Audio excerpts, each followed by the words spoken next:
কখনো গৃহস্থের ধানের মোড়ায় উৎপাতা, কখনো রাস্তার পানীয় জলের কলে সুরে করে জল খাওয়া, কখনো জাতীয় সড়কে গাড়ি থামিয়ে ট্যাক্স আদায়। বাঁকুড়ার জঙ্গলমহলে রামলালের জনপ্রিয়তা নেহাত কিছু কম নয়। একসময় জঙ্গলমহলের ত্রাস রামলাল, এবার তাকে দেখা গেল সম্পূর্ণ অন্য মেজাজে। না, কোনো ভাঙচুর, লুটপাট, দাপাদাপি নয়, এবার কিছুটা খেলার মুডে খেলোয়াড় রামলাল। পাড়া টুর্নামেন্টে চলছিল ফুটবল ম্যাচ, আর সেখানেই খেলার মাঠে কচি কাচাদের সাথে ফুটবল খেলতে হাজির সেও।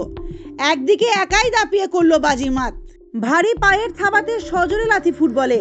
আর সেই দৃশ্য দেখে রামলালের ফ্যানেরা কুপোকাত।